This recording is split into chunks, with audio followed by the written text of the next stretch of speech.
Assalamualaikum warahmatullahi wabarakatuh. Waalaikumsalam warahmatullahi wabarakatuh. Selamat pagi adik-adik sekalian. Pagi. Sebelum memulai kegiatan kita pada hari ini, kakak mengucapkan terima kasih banyak kepada adik-adik kakak yang sudah bersedia hadir pada hari ini. Nah, sebelum untuk melaksanakan kegiatan kita, alangkah baiknya kita berdoa terlebih dahulu. Kakak mau salah satu dari adik kakak ada yang sukarela untuk memimpin doa kita pada hari ini. Oke, siapa? Silakan.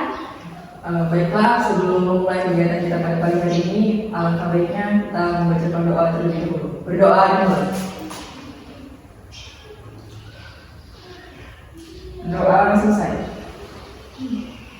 Terima kasih ya sudah bersedia memimpin kita pada hari ini. Semoga kegiatan kita hari ini berjalan dengan lancar dan juga sesuai dengan apa yang kita tujuankan. Amin. Hari ini kita akan melaksanakan kegiatan bimbingan kelompok. Apakah adik-adik kakak sekalian sudah pernah melaksanakan kegiatan bimbingan kelompok sebelumnya? Belum. Berarti baru dengar ini ya kegiatannya. Jadi kakak jelaskan terlebih dahulu. Bimbingan kelompok ini adalah suatu layanan bimbingan konseling yang diberikan kepada beberapa orang untuk membahas suatu topik atau isu secara yang aktual dan faktual dengan menggunakan dinamika kelompok. Nah, apa tujuannya? Tujuannya itu yang pertama untuk melatih kita itu mendapatkan informasi, menerima informasi baru, kemudian melatih kita untuk berbicara di depan umum, kemudian melatih kita untuk menyampaikan pendapat, melatih kita untuk menerima pendapat orang lain, dan juga melatih kita untuk memecahkan suatu masalah dan lain-lain juga. Oke, dari pengertian dan tujuan tadi ada yang ingin ditanyakan pada kakak? Oke, silakan. Tadi kan ada berbicara tentang faktual dan aktual. Coba Kak jelaskan maksud dari faktual dan aktual itu apa? Oke, faktual dan aktual. Faktual itu yang fakta. Jadi kita di sini membicarakan suatu hal yang fakta yang benar-benar terjadi, bukan mitos ataupun dongeng. Kemudian aktual. Aktual itu yang sedang terjadi belakangan ini. Apa yang terjadi sebelum-sebelumnya? Contohnya tadi sebelum kakak kesini kakak ngapain? Nah itu kan beberapa waktu yang lalu. Tadi kan baru-baru terjadi dan juga itu fakta karena kakak mengenalinya. Oke? Terima kasih. Oke, ada lagi? Ya, ini silakan. Tadi Bapak ada jelaskan dinamika kelompok. Apa sih dinamika kelompok itu? Oke, dinamika kelompok. Nah, kalau kita ini kan namanya kelompok. Kalau dinamika kelompok itu adalah sesuatu yang hidup dan juga bergerak. Jadi, agar dinamika kelompok kita ini hidup dan terbangun, jadi kita harus satu sama lain ini berinteraksi, saling aktif satu sama lainnya, semuanya ikut berbicara. Jadi, dinamika kelompok kita hidup, jadi kita aktif. Seperti itu. Kasih ya. Ada lagi yang ditanyakan? Itu tidak ada. Cukup? Lanjut ya. Nah, kegiatan bimbingan kelompok ini kita laksanakan sesuai tadi dengan isu dan topik yang faktual dan aktual. Nah, ada juga cara dari kita melakukannya. Contoh yang pertama itu adalah dengan kita duduk lingkaran seperti ini agar kita saling melihat teman kita satu sama lain. Dengan seperti ini mudah kan melihat temannya? Mudah. Kelihatan kan kanan kiri temannya, nggak perlu hadap belakang, hadap depan, seperti itu kan? Oke. Kemudian yang kedua itu jika nanti ada kakak ingin menyampaikan pendapat, silahkan angkat tangannya. Setelah kakak persilahkan, baru nanti boleh mengajukan pendapatnya. Paham? Oke. Kemudian ketika kita berdiskusi pada hari ini, menyampaikan pendapat pada hari ini, membahas suatu masalah ataupun topik pada hari ini, cukup sampai di sini saja. Tidak perlu lagi kita bahas di luar kelas atau kita bahas lagi dengan orang lain. Cukup kita saja yang tahu ini, cukup kita saja yang membahas ini, tidak perlu lagi kita bahas di luar. Oke? Kemudian nanti adik kakak juga kakak harapkan untuk aktif satu sama lain, saling mengajukan pendapat, kemudian saling aktif berbicara, menyampaikan apa yang ingin disampaikan, dan juga terbuka, tidak perlu takut nanti takut dibocorin sama teman-temannya, takut diceritain sama temannya. Oke, terbuka saja. Paham? Sampai sini ada yang ditanyakan? Iya. Oke, siap ya untuk melaksanakan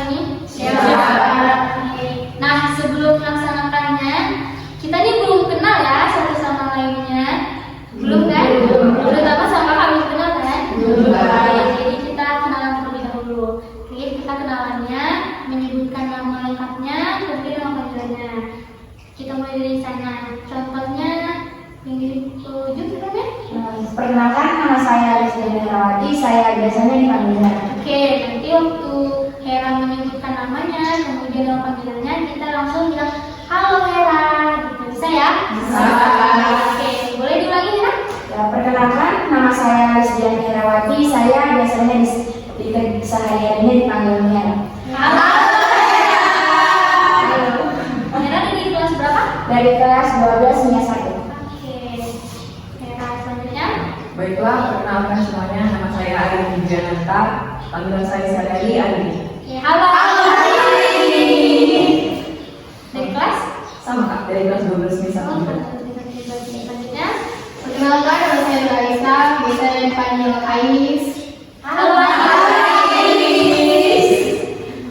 Dari kelas? Sama juga kan, 12-nya sama. Selanjutnya. Perkenalkan, nama saya Dia Anna Fitri. Biasanya dipanggil Dia. Halo. Saya dari kelas 12 hingga 1. Oke, lagi. Perkenalkan, nama saya Bella Isnani. Saya dipanggil Bella. Halo Bella. Oke, dari kelas 12 hingga 1. Oh, berarti ini sama semua ya? Iya. Oke, contohnya? Hai, perkenalkan nama saya Risma Sylvira, biasa dipanggil Risma. Hai Risma. Hai guys, Dari kelas? IPS 1. Oke, selanjutnya. Oke, perkenalkan, nama saya Rizky Zaki Azharo, biasa dipanggil Rizky. Halo. Saya dari kelas IPS 1. Oke, lagi. Oke, perkenalkan, nama saya Rismawati, biasa dipanggil Risma. Halo Risma. Saya dari kelas 12 IPS 1. Baik, perkenalkan, nama saya Elvin Natasha Putri. Saya dari sini dipanggil El. Halo. Saya dari kelas IPS 1. Oke, berarti ini dari kelas IPS 1, yang ini dari kelas 12 IPS 1. Oke, belum kenal sama kakak ya? Dia pertama kali datang ke sini. Oke, perkenalkan nama kakak Vivi Riananda, biasa dipanggil Vivi. Kakak salah satu mahasiswa UNP jurusan bimbingan dan konseling. Tadi ingin tanyakan dari kakak, biar lebih akrab. Kakak, silakan. Sekarang kakak semester berapa? Kakak sekarang semester 4, oke, semester 5. Lagi? Oke, boleh hari ini. Kakak jurusan apa? Jurusan bimbingan konseling, tadi kan kakak lupa ya. Lagi ada lagi? Tidak ada. Oh ya, boleh ya. Apa alasan kakak memilih jurusan bimbingan dan konseling? Oke, apa alasan kakak ngambil jurusan bimbingan dan konseling? Karena yang pertama tuh minta orang tua ya, permintaan orang tua ngambil pendidikan aja gitu. Kemudian kedua kakak juga pengen tahu gitu apa sih kayak bimbingan konseling gitu kan. Kan jarang-jarang dengar jurusan bimbingan konseling ya. Kemudian yang ketiga karena guru BK itu jarang ditemui gitu kan. Nah, kita lagi. Oh iya, Pak. Apa faktor yang mendorong kakak untuk mengakunya di Universitas UNB tadi? Oke, faktor kakak karena kakak pengen jauh dari orang tua kakak dan mandiri. Soalnya abang kakak itu udah di Medan, jadi kan kakak di Medan lagi kakak mau kotanya beda dari abang kakak gitu. Jadi udah kakaknya kakak lagi. Kayak guys. Bedanya bimbingan konseling sama psikologi itu apa ya, Pak? Oke, kalau bedanya bimbingan konseling dan psikologi ini sepengetahuan kecil aja ya. Kalau psikologi itu dia mencakup pengetahuan yang luas. Kan ada psikologi klinis, industri, pendidikan. Itu kalau BK ini dia di ranah yang pendidikan. Kalau psikologi dia bisa untuk jadi psikolog, kemudian nanti juga bisa mendiagnosa suatu penyakit mental. Kalau bimbingan konseling itu nggak bisa. Ada lagi? Cukup? Oke, terima kasih ya atas pertanyaannya. Oke, udah kenal ya sama kakak. Sudah kenal juga sama teman-temannya ya? Oke, kita lanjut ke pembahasan kita.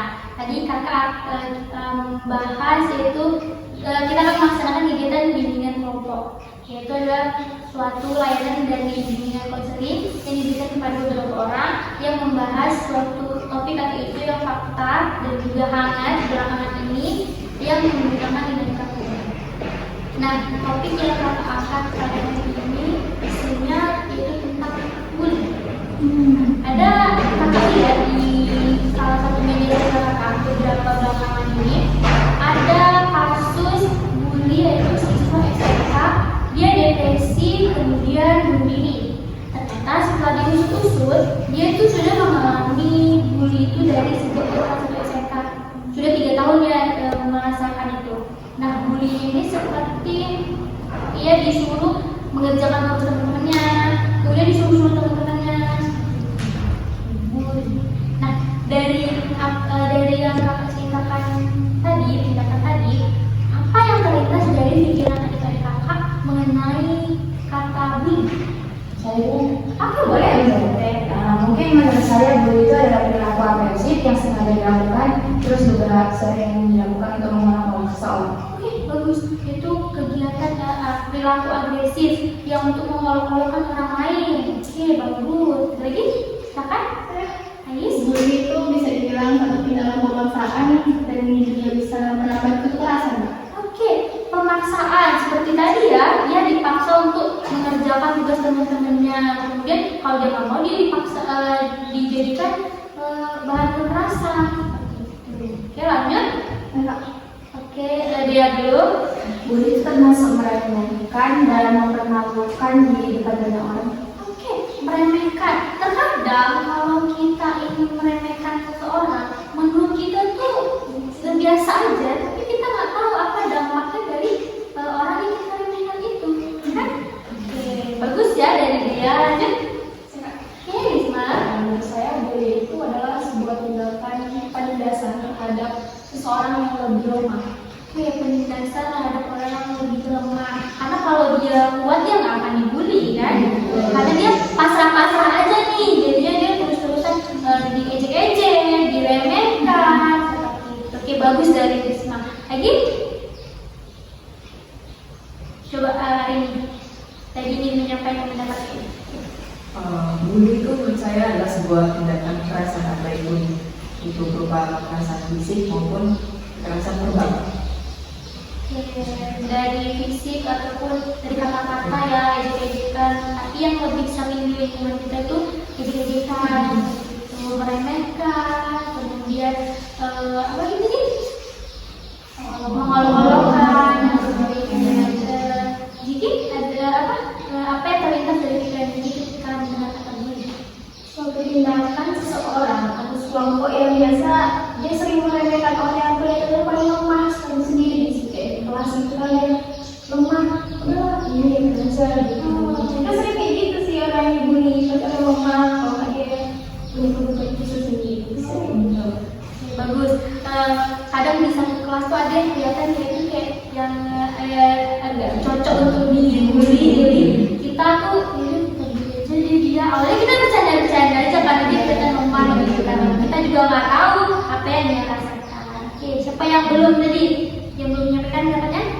Inilah Bully itu termasuk tindakan yang merusak mental seseorang. Oke, merusak mental ya. Itu yang paling kerasa ya, merusak mental karena dia tadi diremehkan, kemudian dia dikolok-kolokkan, diejek-ejek, juga mendapat kekerasan fisik, kan? Terus lagi, ya. Itu adalah seorang lemah yang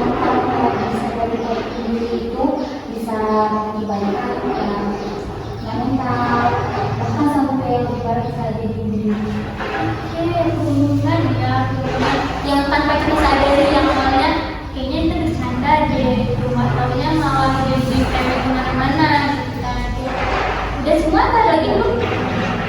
Ada lagi? Enggak ada. Oke, siapa yang mau menyimpulkan apa itu pengertian bully? Bukan dari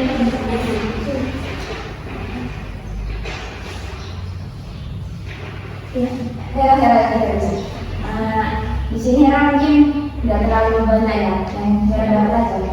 Bully adalah perilaku agresif yang dilakukan oleh seseorang ini memilih orang untuk yang dibully dan dia memilih orang yang mungkin terlalu lemah. Mungkin gitu. Oke, kasih aku dulu.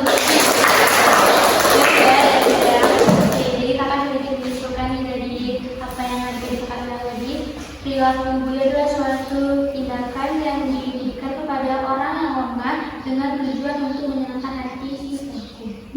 Kan? Dan contohnya kalau kita misalnya ngebully orang, gak usah ngebully sih. Kalau misalnya kita ngejek orang gitu, padahal kita merasa puas, ya kan? Seneng nih. Nah, dari awal situlah nanti akan merembet pembulian yang terus-terusan. Oke. Kemudian dampak dari perilaku bully. Menurut adik-adik kakak ini, perilaku bully ini lebih berdampak ke pelaku atau korban? Korban. Oke, coba kok kenapa perilaku bully ini lebih berdampak ke korban? Karena bakal merusak mental. Katakan dulu saya. Karena salah satu tadi bakal merusak mental, akan menyebabkan bunuh diri. Oke, merusak mental. Ya, oke, merusak mental bisa menyebabkan bunuh diri. Berarti itu dia sudah di tingkat yang lebih pembuliannya sudah berlebihan gitu, sudah sampai ke si korban ini depresi. Oke, jadi Saya Kak Iris, bully itu juga bisa berakibat menutupi diri si korban ini. Dia bisa menjadi merasa malu di depan umum, merasa insecure dan hal-hal lainnya. Jadi menutupi diri, tidak boleh ingin berbaur pada siapapun. Oke, dia jadi orang yang tertutup, dia tidak ingin bicara kepada siapapun, atau yang itu diistilahkan menarik diri dari lingkungan sosial. Nah itu udah termasuk yang parah ya. Oke, siapa lagi? Oke, di sini. Saya sependapat sama pendapat Aris. Orang korban bully itu merasa dirinya insecure. Kenapa? Karena dia merasa tidak pantas. Misalnya dia diejek warna kulitnya. Mungkin warna kulitnya itu agak berbeda dengan kulit kebanyakan orang. Mungkin dia agak kelihatan lebih coklat atau hitam gitu kan. Hitam gitu kan. Jadi kan dia secara tidak langsung jadi membenci warna kulit sendiri gitu karena pasti mereka kok putih ya, kok hitam ya, padahal mau kulitnya putih tapi itu gak ada yang salah gitu kan. Jadi dia merasa insecure sama dirinya sendiri. Oke, bagus ya pendapat dari Risma. Dia tuh jadi insecure, dia jadi gak mencintai dirinya sendiri, dia jadi membenci dirinya. Contohnya dia akan menyalahkan dirinya nanti kayak padahal dia gak salah, gak ada yang salah dari dia, tapi karena orang mengatakan dia seperti itu, apa aku salah ya? Seperti itu. Oke, bagus dari Risma. Pada hari ini ada yang menyampaikan? Nggak ada? Oke, satu lagi deh dari si korban itu, dampaknya dari si korban. Saya boleh lagi? Boleh. Salah satunya itu pasti si korban itu merasa trauma itu Kak. Mau gimana pun pasti tetap ada dalam diri rasa trauma yang mendalam. Bahkan melihat si korban dari jauh dia maaf, bahkan yang melihat si pelaku dari jauh itu sudah bisa takut karena mengingat kejadian yang sebelumnya pernah dilakukan oleh si pelaku pada momen. Oke, dia menjadi trauma, menjadi ketakutan ya. Bahkan dia bisa saja ketakutannya itu tidak ketika melihat si pelaku, atau bahkan melihat orang-orang sekitar.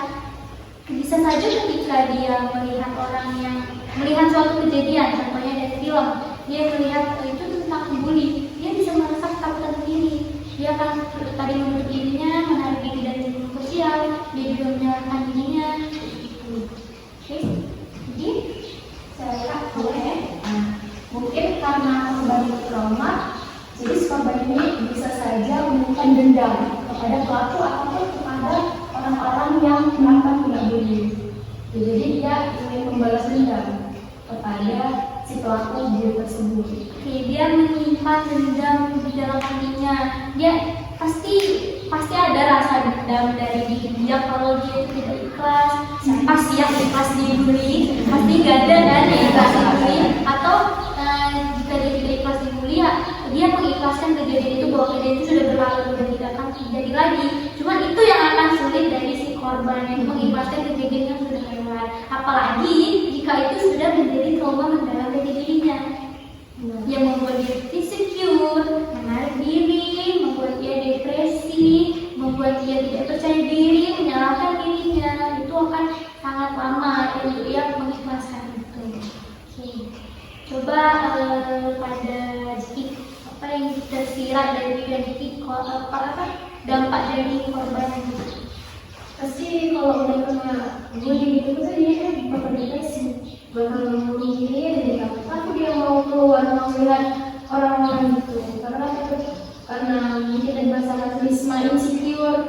dia bilang aku kayak gini tapi lalu keluar aku dibully lagi.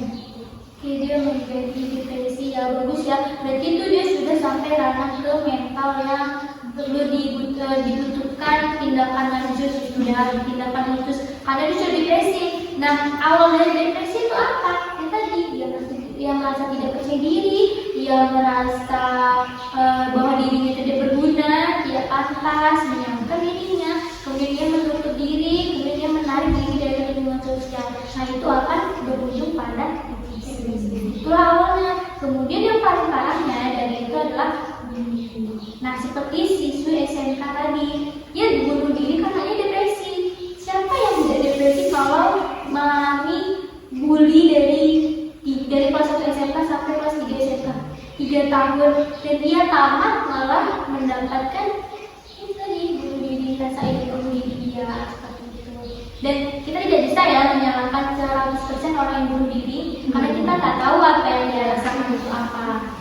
Oke, dan itu dari dampak dari korban bullying. Oke, selanjutnya dampak dari si pelaku. Kira-kira ada nggak?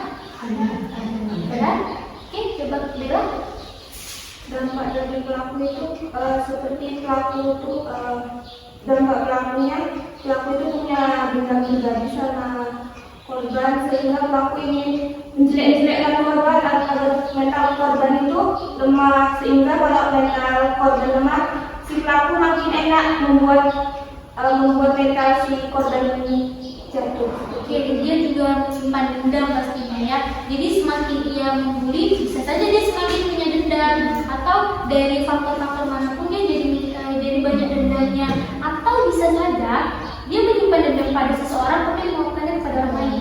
Itu bisa saja ya seperti itu ya. Oke, coba Risma. Aku pertanyaannya yaitu apa dampak dari pelaku bullying? Dampak bullying. Yang membuli, Iya, yang membuli pelaku. dia menjadi dendam sama yang dibully karena dia jadi dikucilkan sama teman-teman yang lain. Oke, dia menjadi dikucilkan ya, ini makin dendam tuh sama si korban, makinlah terus-terusan terjadilah pembulian itu. Oke, lagi siapa lagi yang menyampaikan pendapatnya? Saya boleh? Boleh, Alis? Yang terutama itu pasti sanksi sosial. Pasti dia tuh dikucilkan, dipermalukan ya kan. Belum lagi nanti dapat kecaman-kecaman, bully kayak gitu. Dia kan lebih sering sanksi sosial kalau namanya udah si pelaku ini. Oke, dari sanksi sosial ya. Jadi dia seperti ada beberapa orang yang mungkin dia itu menolak tindakan bully, kemudian dia berani untuk memberikan sanksi sosial kepada si pelaku bully, seperti ya kita diumumkannya, kemudian juga video sanksi sosial lah, yang sebenarnya ya tidak menggunakan perilaku dia tersebut. Lagi, Risma. Mungkin terkait dengan sanksi sosial, si pelaku ini jadi mempunyai rekam jejak yang jelek. Mungkin ya kan, dia kan seorang pembuli kan kawan-kawan yang lain nggak mau nih kalau sama dia kan dia pembuli, ataupun mungkin dalam ranah yang lebih tinggi saat dia ingin mengambil pekerjaan. Nah kan ada rekam jejak yang dia seorang pembuli kan, jadi kayak mungkin itu bisa jadi penghambat dia untuk mendapatkan pekerjaan yang dia inginkan. Jadi sanksi sosialnya naik di situ sih menurut saya. Oke, bagus, rekam jejak. Jadi kita dicap orang yang pembuli. Contohnya, misal nih waktu kelas 3 SMP kita ini sering membuli orang. Ketika kita di kelas 3 SMA atau kelas 3 SMK, kita ketemu lagi sama teman kelas kita atau kita membuli, pasti teman kita akan mencap kita, oh dia ini waktu itu sering membuli ini ya. Tersebar dong kemana-mana kalau kita ini jadi seorang pembuli di dunia dia 3 tahun yang lalu dia tuh pembuli ini. Nah, didikin dong teman-temannya, makin dikit lah relasinya seperti itu. Oke, bagus. Hera? Saya Ya? mungkin dari saya dampak dari perilaku semakin dijauhi orang. Oke, dijauhi orang. Dijauhi orang karena melihat perilakunya yang jelek mungkin dia seperti dikatakan lah. Jadi dia dijauhi dari orang-orang, yang orang lagi nggak mau ya sama dia ya. Kemudian ada lagi orang yang sangat agresif. Coba kita lihat dari orang yang melakukan tindakan bully kan agresif, sangat agresif. Kemudian dia menjadi pemarah. Coba disenggol sedikit aja orang yang bully itu pasti dia bakal marah-marah. Atau mungkin kita malah jadi dibully juga sama dia kan. Kemudian dia menjadi orang yang pembangkang. Banyak dari orang-orang yang melakukan bully itu mereka jadi orang yang pembangkang. Kenapa? Karena mereka merasa diri mereka benar. Mereka merasa tindakan mereka itu yang benar, tidak ada yang salah. Mereka senang seperti itu. Kemudian mereka akan menjadi orang yang temperamental. Nah, jika itu terus-terusan itu akan berdampak pada mental dia juga bisa kena, dia juga bisa mengalami gangguan psikis nantinya. Jadi menjadi orang pemarah, menjadi orang temperamen, menjadi orang yang sangat sensitif, disenggol sedikit kan sensitif. Tidak bisa kita lebih banyak ngobrol ke dia. Pasti kita susah ngobrol ke dia kayak takut nih nyenggol ke ranah sensitif dia, atau nggak mau deh ngobrol ke dia terlalu sensitif, takut kita kan. Jadi ngomong sedikit dong sama dia. Nah, kalau temennya yang lebih sedikit, bisa saja nantinya dia akan bertanya, kenapa temennya sedikit. Nah, seperti itu. Dia juga jadi menyalahkan diri, oh ternyata aku salah ya kan. Terus-terusan menyalahkan diri, dia bisa saja nantinya depresi walaupun dia pelaku dari tindakan bullying. Jadi tindakan bullying ini bukan saja dari korbannya yang menjadi dampaknya, yang mendapatkan dampaknya, tetapi si pelaku juga mendapatkan dampak dari tindakan bullying itu. Jadi balance ya. Tapi dari beberapa kita pasti lebih banyak mengetahui kalau tindakan bullying itu lebih banyak dampaknya dari si korban.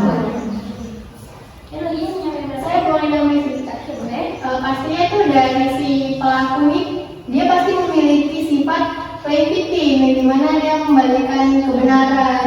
Pasti nih kalau misalnya nih si korban ngomong ke misalnya ke wali kelas, bu saya dibully sama si A, pasti si pelakunya ngomong enggak saya nggak membully, saya cuma bercanda, tapi pasti sering kali kayak gitu terjadi juga. Terima dia. Iya benar.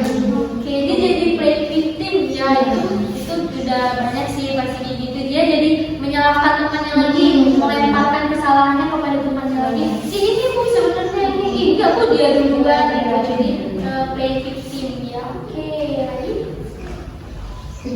Sudah cukup. Siapa yang masih dia menyimpulkan dampak pertindakan bullying untuk si korban? Untuk korban saya bisa. Jadi kesimpulannya dampak yang akibat bully dari si korban itu cukup banyak.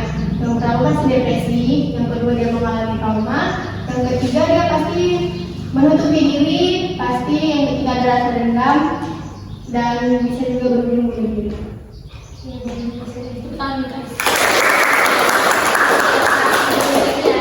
Nah, dampak untuk si korban bully yaitu yang menjadi orang yang tidak percaya diri, yang menjadi orang yang menutup, menarik diri dari lingkungan sosial, kemudian dia tidak mencintai dirinya lagi, yang menyalahkan dirinya, bahkan juga bisa dia menyalahkan semua orang yang ada di lingkungan sekitarnya. Ia tidak merasa didengarkan, ia tidak merasa dihargai, ia tidak merasa dianggap ada, dan itu akan menuju pada sangat depresi atau lain sebagainya. Kalau untuk si pelaku, apa yang menentukan? Saya boleh. Seperti tadi dibilang oleh Kak Isma, dampak bagi pelaku yang mereka melihat adalah dia sudah mendapatkan pekerjaan karena rekam jejak tidak akan terkenal sampai kapanpun. Misalnya dia melamar kerja di situ ada kewenangan, kan dibilang tuh, itu kan lu membuli gitu kan. Jadi dia sudah mendapatkan kerja. Yang kedua dia dijauhi oleh orang-orang sekitar. Yang ketiga dia akan depresi karena dia dulunya membuli dan diolok-olok juga oleh teman-teman yang tidak mau mengikuti dia membuli orang yang tidak sini tadi. Jadi dia akan mendapatkan dia akan depresi juga. Oke, karena rekam jejaknya ya, rekam jejaknya dia jadi dicap sebagai orang yang pembuli, sebagai pelaku bully. Jadi dia makin dijauhi oleh teman-temannya karena teman-temannya sadar bahwa tindakan dia itu tidak benar. Kemudian yang ketiga dia bisa menjadi depresi. Cuma jarang ya kita kelihatan orang yang bully itu dia depresi ya. Mungkin mereka tutupi saja gitu karena mungkin kita melihat mereka itu mereka kuat kok, dia mereka membuli kayak gitu. Tapi kita juga nggak tahu ya apa yang mereka rasakan ya. Oke, itu boleh. Mungkin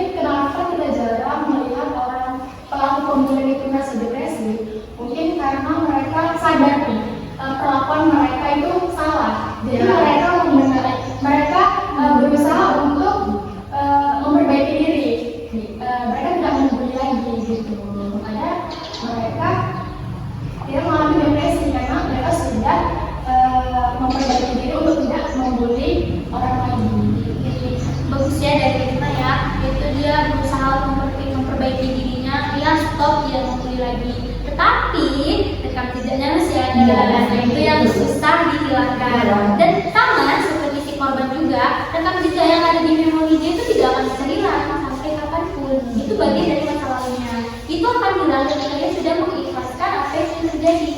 Jika dia tidak mengikhlaskan, maka terjadilah depresi lah, bunuh diri. Oke, tepuk tangan dulu. Oke, kita lanjut ke cara mengatasi tindakan bullying. Cara mengatasi tindakan bullying. Nah, pasti setiap apa yang terjadi ini pasti ada solusinya kan? Setiap suatu masalah pasti ada solusinya. Nah, kita cari solusinya sama-sama sekarang. Oke. Siapa yang mau duluan untuk menyampaikan apa solusi, salah satu solusi dari tindakan bullying? Ada yang duluan?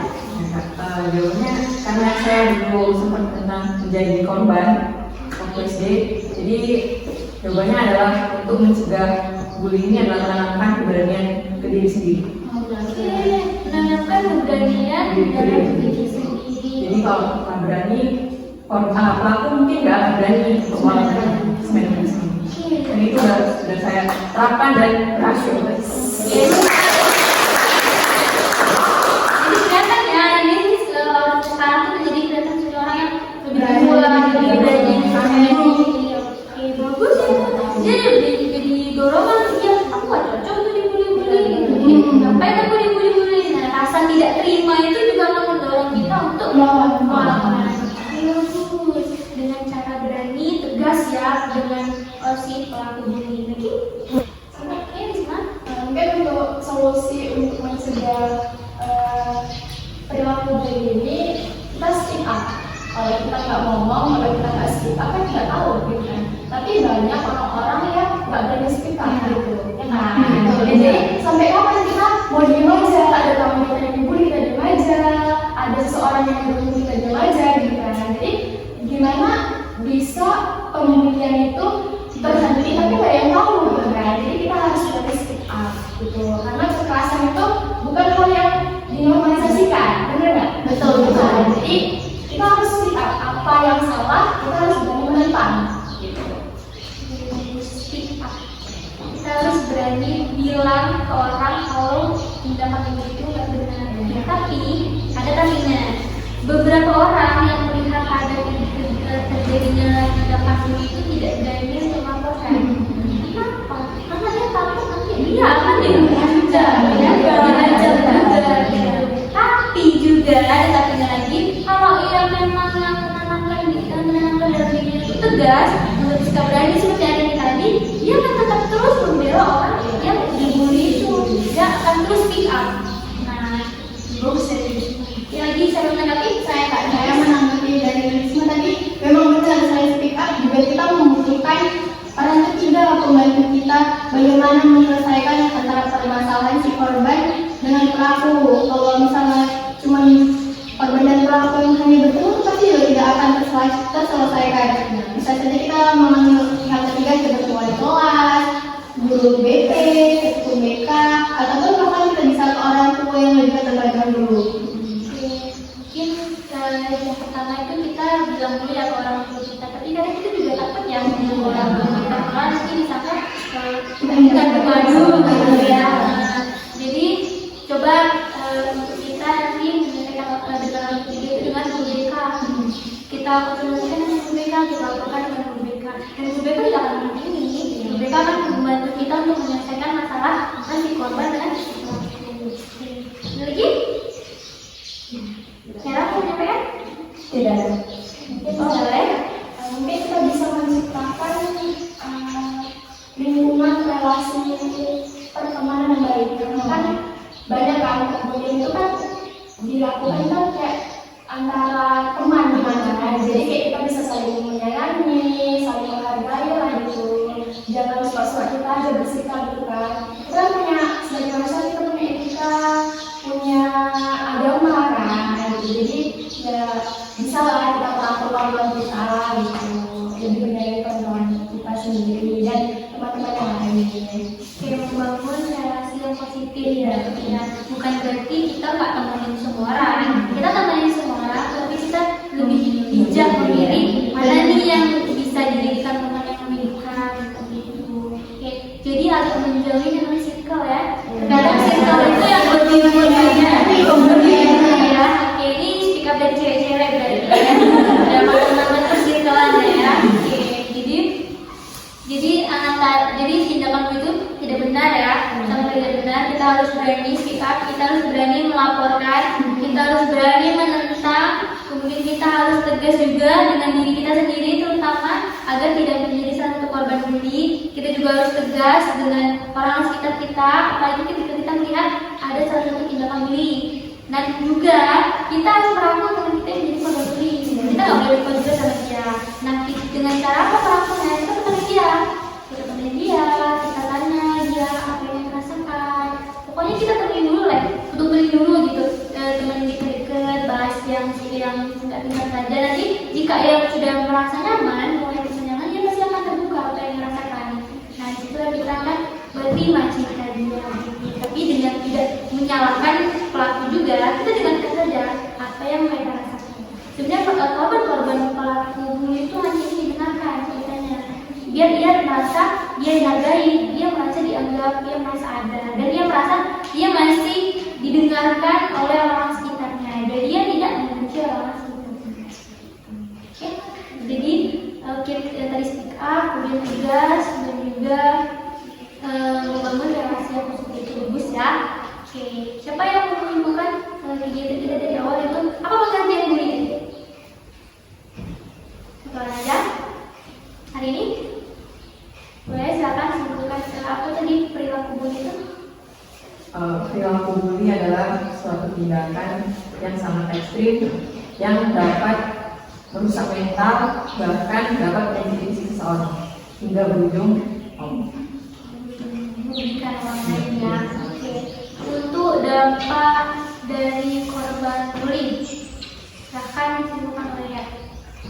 Dampak korban bully, korban. Mulai dari korban bully mungkin dia akan menjadi seseorang yang pemalu, penutup diri, trauma, dan bahkan menyebabkan kematian atau bunuh diri. Kalau dampak dari si pelaku, siapa yang menyimpulkan? Dari pelaku, saya mau dari dampak dari pelaku tuh pasti dari salah sosial, jadi dipermalukan, dikucilkan, terus juga bisa juga bunuh depresi juga, terus rekam jejak yang tidak akan pernah hilang, rasa dendam juga itu pasti ada dalam itu. Oke, untuk cara mengatasi bully, siapa yang menyimpulkan? Oke, Rizma. Jadi solusi untuk tindakan pembulian ini yang pertama kita menerapkan sikap berani. Gitu. Jadi kita harus punya sikap pemberani karena kebanyakan orang-orang yang dibully itu adalah orang-orang pemalu, pendiam, ya kan? Jadi kayak anak ini lembek kali, enak ini dibully ya gitu kan? Jadi kayak sekali-sekali sini aku beli kita, gitu kan? Jadi janganlah gitu. Jadi kita harus punya sifat pemberani gitu agar kita tidak dibully. Karena kita supaya belajar di sini kita harus sayang sama diri kita sendiri. Kita cocok nggak dibully? Kita layak ya di menolak, kita layak ya di ejek-ejek kan enggak kan? Jadi kita harus bisa melawan gitu ya. Terus yang kedua itu adalah speak up. Nah, jadi kita harus melaporkan ataupun menceritakan lah kalau ada kasus bully gitu. Jadi kita jangan diam aja. Ada kalau kita yang dibully kita diam aja. Ada bahkan kita sendiri sebagai korban bully mungkin kita tidak berani speak up ya kan. Nah, jadi kita harus berani speak up nih agar kasus pembulian itu tidak melembat gitu. Nah, yang ketiga itu adalah kita harus membuka pengalaman juga. Kita harus punya orang penengah nih. Kalau misalnya masalah itu antara korban dan pelaku, itu nggak bakal selesai, bakal lama selesai. Jadi kita harus mempunyai pihak ketiga nih, entah orang tua, entah guru, entah guru BK gitu kan, untuk menyelesaikan masalah ini biar jumpa di titik terangnya di mana gitu. Terus yang keempat itu ada kita harus menciptakan pertemanan yang positif. Kita harus menyadari teman-teman kita harus bersikap baik kepada teman-teman kita agar cabang-cabang pelaku bully tidak muncul gitu, agar bully-bully ini udahlah gak usah ada lah, kita berteman aja lah yang baik gitu. Oke, segitu aja Kak. Oke, kita hapus lebih hari bagus ya pendapat dari kakak tadi. Jadi ini kira-kira tambah wawasan nggak nih? Nambah informasi ya. Informasi ini kira-kira tadi ada dari kakak kasih tahunya kalau dampak dari tindakan itu lebih ke pelaku. Ternyata lebih ke korban. Ternyata si pelaku juga marah. Nah, semoga kegiatan kita ini menjadi berbekas ya dari kita agar kita ini tidak menjadi seorang yang membuli ya, dan juga kita jangan sampai kita jadi korban bully. Oke, nah kakak minta untuk dari kakak berkomitmen nih sama kakak, sama dirinya sendiri dan terutama untuk tidak menjadi salah satu pelaku bully. Bersedia? Bersedia. Berarti nanti setelah keluar dari kelas ini, selesai kegiatan ini, jangan menjadi salah satu orang yang membuli, dan juga harus bersedia melawan pembuli. Jadi harus tegas ya sama dirinya sendiri. Oke. Nah, kakak dari awal tadi kita kegiatan, kakak mau minta satu orang untuk menyampaikan apa kesannya dari kegiatan tadi. Ya boleh ya. Kesannya dari kegiatan ini menambah wawasan dan bermanfaat untuk kita dan menyadarkan bahwa bullying itu sangat merugikan banyak orang. Iya, menambah wawasan kita ya. Menambah wawasan kita kalau bully itu tidak benar. Jadi kita tahu apa itu tindakan bully, apa dampaknya, kemudian bagaimana cara mengatasinya. Oke. Kalau kesannya, siapa yang menyampaikan? Kesannya Kaisar. Guys, untuk pesannya yang pasti kita semua yang hadir di sini jangan sebagai pelaku untuk membuli orang dan harus berkomitmen. Kita juga harus menciptakan dalam diri kita hal-hal yang positif juga kepada orang-orang lain, dan yang pasti kita untuk mengambil banyak manfaat untuk kegiatan kali ini. Kita hapus kali ini. Jadi pesan saya mungkin kegiatan hubungan kelompok ini semakin dilakukan lah di kemudian hari kan dampaknya kan bagus banget, jadi bisa lah dilakukan lagi di kemudian hari gitu. Ya, untuk kegiatan selanjutnya mungkin nanti bisa kakak koordinasikan ya dengan guru BK-nya agar kegiatan ini terus berlanjut ya. Seru ya berarti ya. Apalagi untuk ada kelas juga yang baru masuk itu juga keren sekali sih. Makasih ya sudah bersedia hadir pada hari ini, kemudian bersedia juga berdiskusi tentang bully, aktif satu sama lain menyampaikan pendapatnya, merasa terbuka juga tadi kakak rasa ya, plong nggak rasanya menyampaikan pendapat plong ya, walaupun nggak plong banget, tapi setidaknya belum ya. Nah, sebelum mengakhiri kegiatan kita hari ini, kakak minta salah satu orang lagi untuk memimpin doa. Oke, Bismillah. Sebelum mengakhiri kegiatan hari ini, alangkah baiknya kita berdoa. Doa dimulai.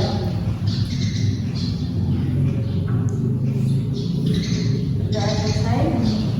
Oke, terima kasih ya Risma sudah memimpin doa. Semoga kegiatan kita ini bermanfaat. Amin. Bermanfaat untuk kita. Kemudian juga kita bisa menyampaikan apa sih informasi yang perlu kita sampaikan dalam orang lain tanpa membedakan yang tidak seharusnya kita bedakan, jangan dibedakan gitu. Yang kita ambil positifnya, kita ambil ilmunya, kita ambil yang kita tangkap wawasannya,